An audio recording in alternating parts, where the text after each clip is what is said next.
Bueno, amigos, ¿qué podemos decir? Esta semana ha sido ajetreada, la que pasó también, y desde creo que hace como 2 años traemos un desmadre, vivimos una licuadora y están pasando cosas raras. Pero si nosotros estadísticamente analizamos tendencias, porque la vida se marca por tendencias, no hay cambios bruscos regularmente en las situaciones, la tendencia que vemos no es favorable al orden, a la paz, a la paz social, ni tampoco al desarrollo social de los mexicanos. Estamos viviendo momentos complicados donde las ratas están abandonando su barco, pero también en la oposición no hay la suficiente capacidad de tomar y llenar esos espacios de vacío. No hay una oposición existente. Y sin embargo, organizaciones, clubes, locos, hackers nos están regalando herramientas para poder hacer algo, para poder decir, oye, estas son armas para luchar contra esta gente.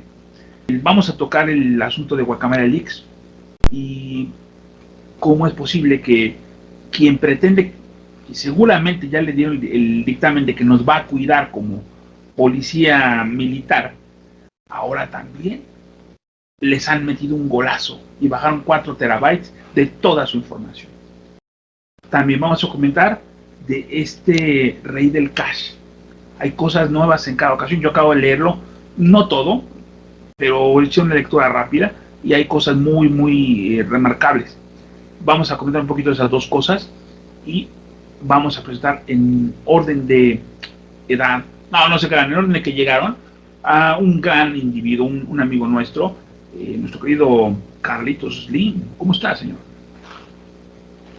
Afortunadamente, bueno, saludos antes que nada. Bien, afortunadamente bien, preocupado por la situación que prevalece en el país como todos y que tiende a agravarse. Quiero agradecerles la invitación y estoy a las órdenes. Muchas gracias, mi general. Gracias. No sé si me oyeron porque me di cuenta que no traía el micrófono. Pero bueno, ahí perfectamente. Le pongo un filtro, ya ahorita lo acabo de subir. Bueno, Master of Puppets, no necesita presentación. Pues hola, ¿cómo están todos? Y gracias por invitarme otra vez para estar aquí platicando con todos de nuevo de todas estas situaciones que nos ocupan y preocupan del país, y sobre todo lo de Guacamaya Leaks y el problema que tenemos en que una institución vulnerada y que la Guacamaya Leaks nos ha dicho que también ha sido permeado por el narcotráfico, nos lo quieren poner ahorita para que nos cuide. Entonces eso vamos a platicar, ¿no?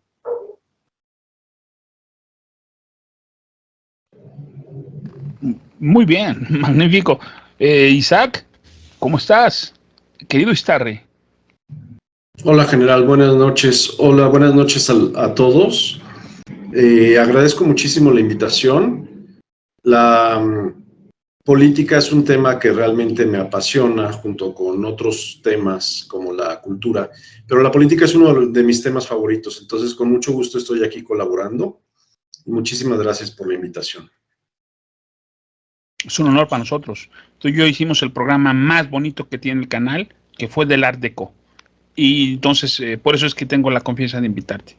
Bueno, en la época de Peña Nieto, se utilizó un software que se dedicaba a desarrollar un espionaje. Pero desde épocas del Pleistoceno, los gobiernos siempre han estado espiando a los ciudadanos, a los periodistas, a sus rivales y oponentes.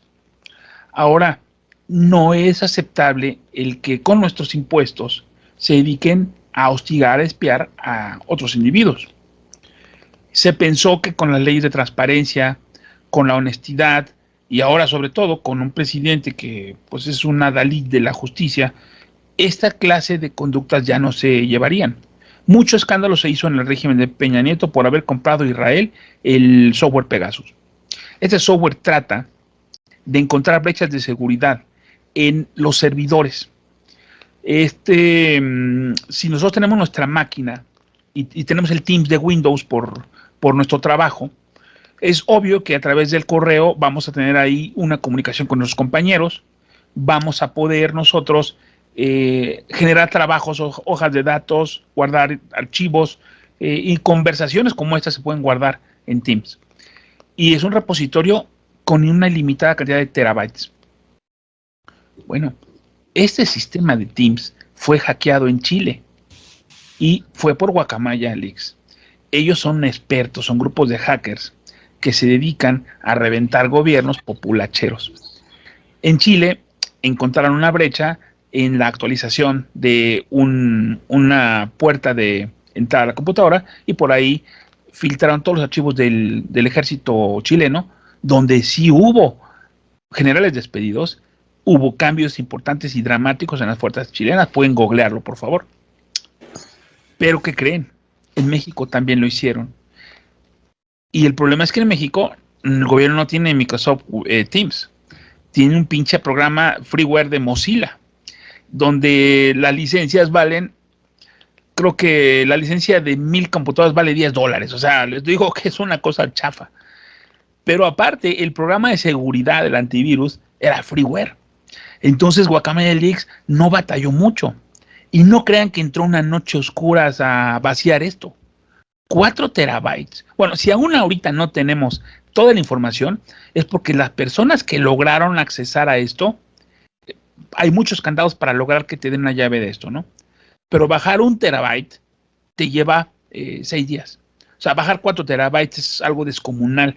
Pero aparte, cada archivo que se abre, están muchos infectados de virus y es muy tardado en limpiarlos cada uno. Por eso se espera que este trabajo de Guacamaya Leaks vaya a tardar unos 2 meses en que se vean cosas enormes. Ahorita se ve lo que algunos han encontrado, otros lo replican, se ven cosas obvias, pero el pedo que se le viene es descomunal.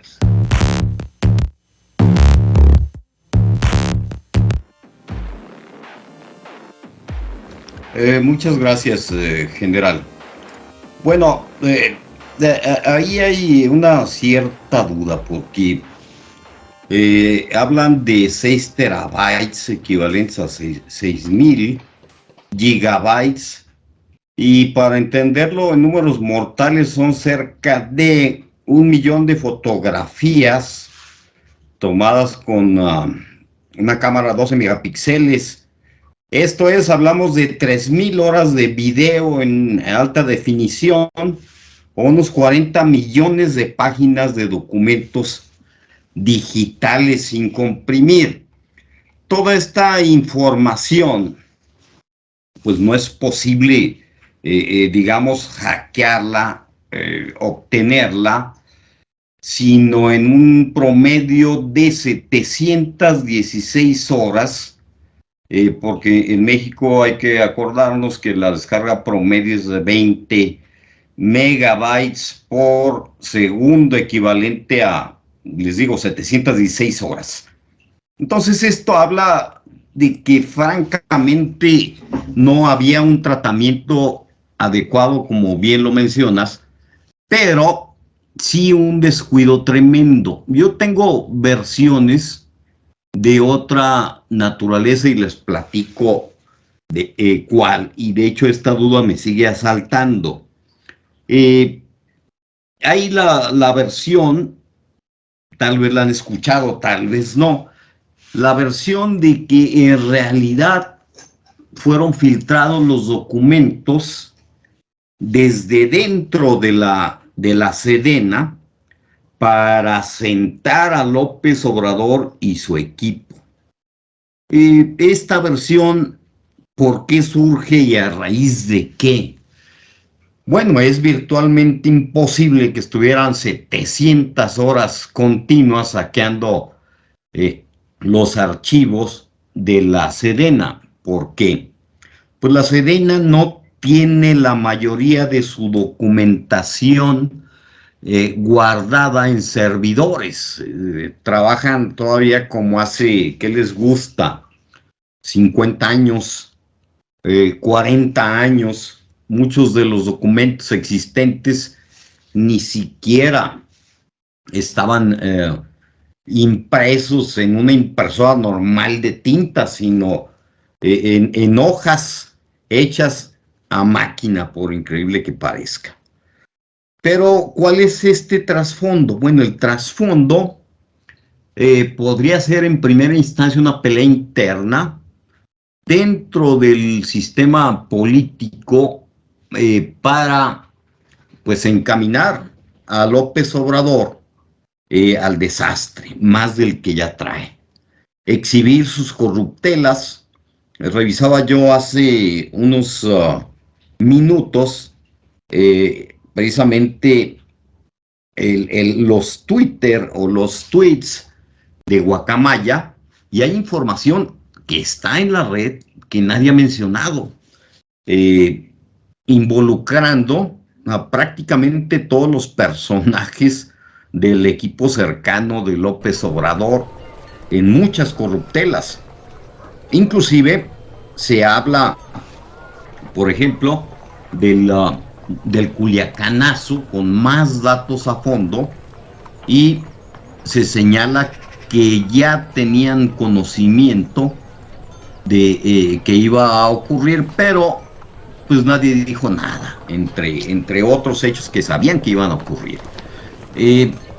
Todo esto nos lleva a pensar o a sospechar que efectivamente es un rompimiento desde dentro del poder político de este país, y no es tanto que la Sedena, en este caso Crescencio Sandoval, pues haya sentado a López Obrador.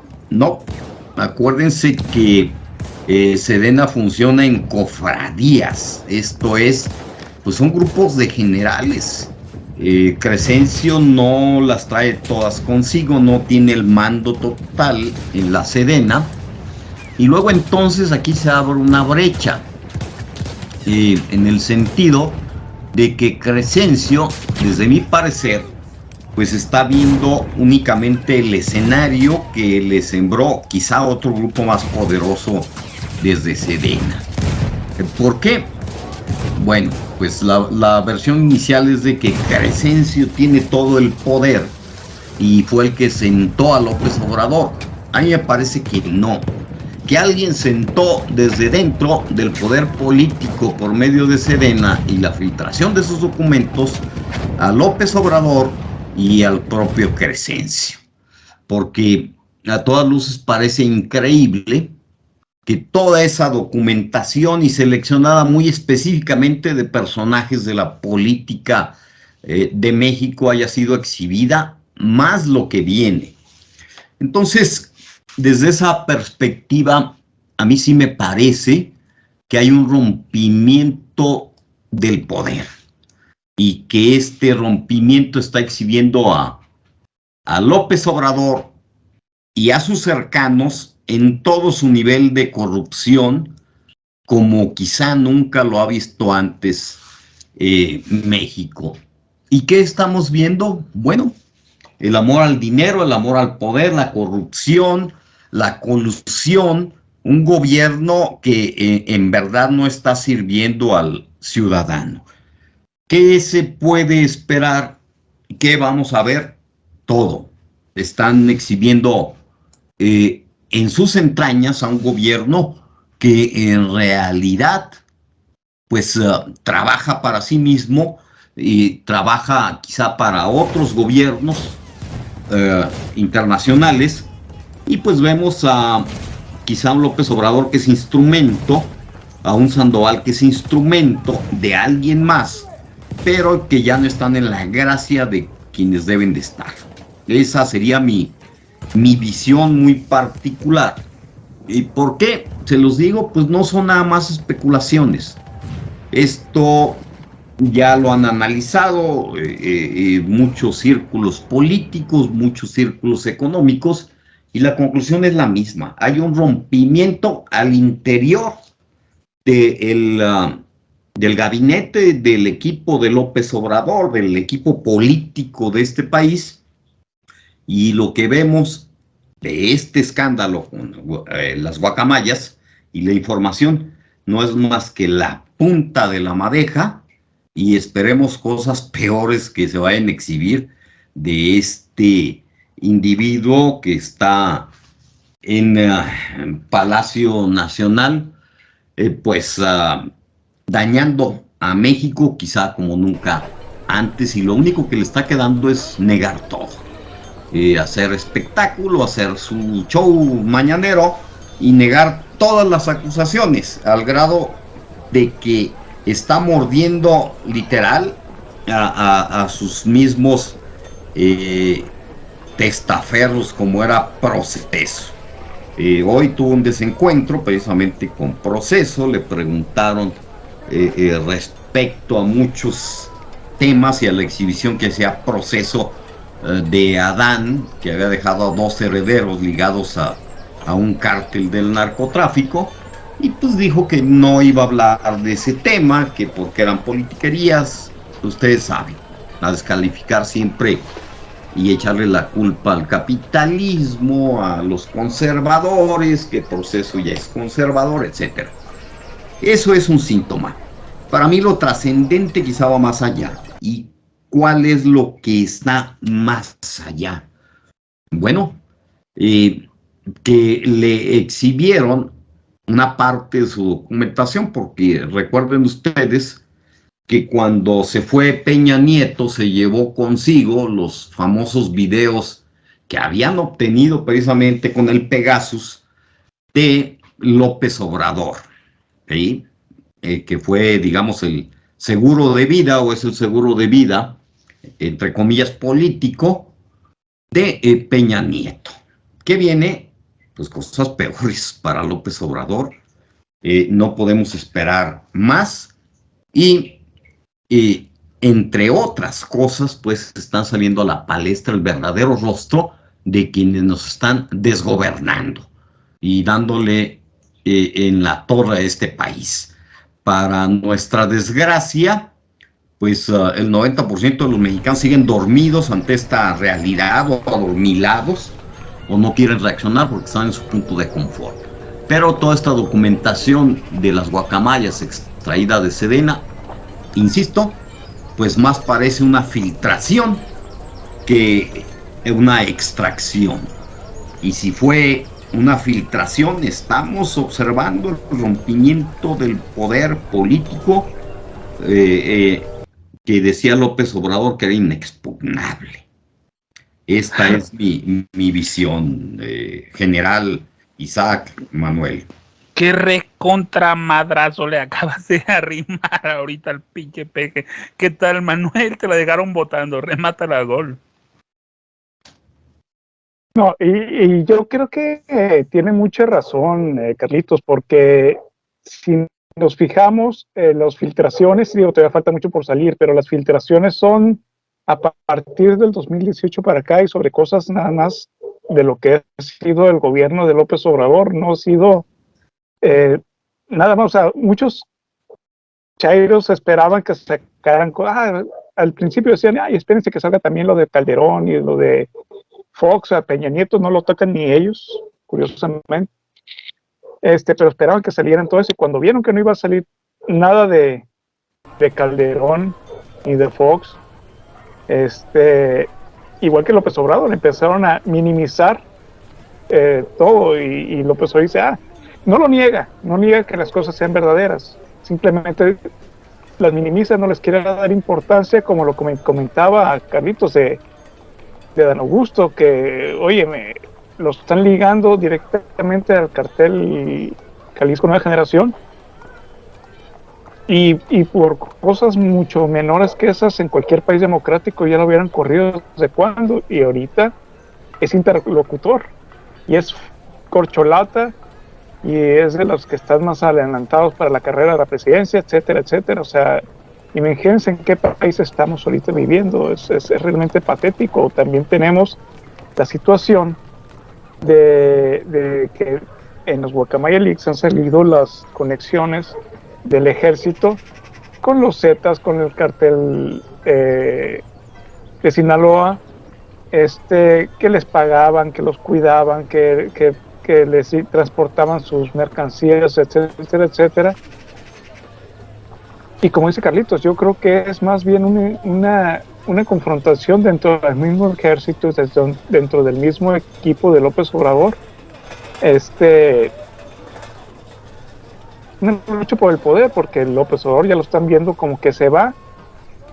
Sin embargo, sigue teniendo mucha fuerza y yo creo que pues lo mejor está por venir.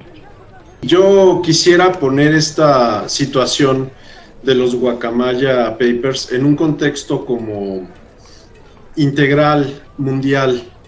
Hay un proceso que desde hace años se ha estado desarrollando, que son las filtraciones de parte de los ciudadanos. Filtraciones de información de parte de ciudadanos que se enteran de información escandalosa sobre corrupción de sus gobiernos y buscan los medios para filtrar esta información. Generalmente los casos de corrupción de los gobiernos cuentan con el, pudiéramos decir, respaldo, pero más bien con la complicidad de los medios de comunicación, digamos, hegemónicos, para que esta información no vea la luz nunca. Y lo interesante de todo esto que quisiera yo comentar ahora es que de un tiempo a la fecha, esta barrera que suponían los medios de comunicación corruptos se ha roto. Esta barrera se ha roto porque la gente está encontrando nuevas formas, nuevas vías de hacer llegar la información sobre los casos de corrupción para exhibir la corrupción de sus gobiernos, para exhibir los casos en los que sus gobiernos cometen actividades que van desde actividades económicas ilícitas hasta los crímenes. Entonces, quisiera yo recordar a nuestro amable auditorio los casos como los de Julian Assange, el fundador de Wikileaks, una plataforma donde cualquier persona que desee puede entrar y subir filtración de casos de corrupción que conozca. Ese fue como un parteaguas de todo este movimiento que quisiera yo ahorita comentar. Está el caso de Edward Snowden, una persona contratada por el gobierno de los Estados Unidos para espiar a los ciudadanos, que en un momento dado decide que lo que se está haciendo está completamente mal, se escapa de Estados Unidos, huye a Rusia con muchísima información y una vez asilado en Rusia comienza a soltar la información de cómo el gobierno de los Estados Unidos espía a los ciudadanos no solo de los Estados Unidos, sino también de Europa y de Latinoamérica. Tenemos nosotros el caso de los Pandora Papers, por los cuales se filtran muchísima información de políticos y agentes económicos que tienen dinero prohibido en paraísos fiscales. ¿Por qué dinero prohibido? Porque es dinero que nunca reportaron su ganancia, se presume que la ganancia de ese dinero es ilícita y lo tienen escondido para que las autoridades de sus respectivos países no conozcan la existencia de ese dinero, lo tienen escondido en paraísos fiscales. Tenemos el caso de John McAfee, el creador del antivirus McAfee, que al verse él en problemas con el gobierno de los Estados Unidos decide comenzar a espiarlo a través de la embajada de los Estados Unidos en el país donde él se encontraba en ese momento, en un país centroamericano. Comienza a espiar al gobierno de los Estados Unidos de una forma, pues digamos, ingeniosa. Él, no él personalmente, pero gente pagada por él, contacta a las secretarias de la embajada de Estados Unidos en ese país donde él estaba y les regala computadoras muy, muy bonitas, con mucha capacidad, pero completamente preparadas esas computadoras para estarlas espiando, para estar espiando todo lo que hicieran esas secretarias. Y a través de ese mecanismo, a través de ese anzuelo, se hace él con información que en una primera instancia él dijo: yo conozco cómo funcionan las redes de tráfico de personas con fines sexuales, con diversos fines, tráfico de personas desde Latinoamérica hacia los Estados Unidos. Y conozco las personas del gobierno de los Estados Unidos que están involucradas en este tráfico. Pero eso, dijo él, eso es lo menos grave de lo que conozco. Y toda la información a la que he tenido acceso la voy a utilizar como mi seguro de vida. Pese a eso, él es encarcelado en España y aparece supuestamente muerto en España. Digo supuestamente porque hay quien comenta que hubiera podido haberse dado el caso en el que lo desaparecieron, entre comillas, a través de la figura que tiene el gobierno de los Estados Unidos de las personas que le van a dar información sobre casos criminales. Entonces, los hacen pasar por muertos y esta persona, Phil, da a conocer a las autoridades la información que posee y lo dotan de una nueva identidad que ya nadie más va a saber quién es, nadie más va a conocer quién es él. Entonces existen algunos indicios. Supuestamente él se habría comunicado con algunas personas diciendo que tiene una nueva identidad, no sabemos eso. Pero están esos casos hasta ahorita. Y hay un caso que ahorita está en España con una comunicación sobre el caso cada vez más con mayor impacto ciudadano, que se conoce como Expediente Royuela, por el cual una familia de apellido Royuela accede a un archivo físico de un fiscal corrupto en España, donde ese fiscal corrupto tenía guardados de su puño y letra escritos las actividades criminales que llevaba a cabo.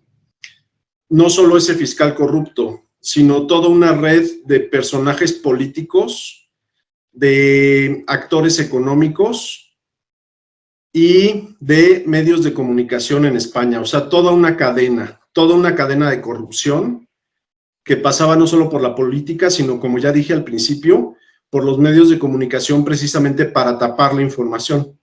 Y esto ha sido tan escandaloso que pese a que los medios lo han ridiculizado diciendo que esa familia de apellido Royuela están en realidad locos y que todo lo que están diciendo son puros inventos, cada vez va teniendo mayor peso político y cada vez va siendo más escandaloso todo lo que ellos han estado dando a conocer y cada vez más gente se está enterando del caso y este caso cada vez va siendo más sonado en España. Entonces, en este contexto surge en México y en varios países, como ya bien dijiste, general, en varios países que se caracterizan por tener gobiernos populistas, surge este equipo de hackers que se hace llamar Guacamaya Leaks y hackean a diversos gobiernos corruptos, incluido el gobierno de ya saben quién. Entonces, yo lo pondría dentro del contexto de un proceso que se está dando a nivel mundial, que cada vez es más poderoso, que cada vez hace que la gente se enoje más con sus gobiernos al conocer la verdad sobre sus gobiernos, al conocer de primera mano la corrupción y poderla palpar, la corrupción de sus gobiernos. Y esto es como un movimiento que se está dando a nivel internacional y que está generando todo un cambio político y un cambio social a nivel mundial. Eso es lo que quería yo comentar, general, hasta ahorita. Pues creo que tenemos algunas visiones que nos han abierto los ojos. Creo que quien vea este programa va a poder dar una revolución de su mente. Aunque podríamos seguir hablando de este tema, creo que le invitamos a todos a que googleen, que busquen información. Si quieren no nos crean, por favor, convénzanse de que hay algo en Guacamaya Leaks. Y como nos dijeron nuestros tres amigos, no estamos viendo ni siquiera la punta del iceberg.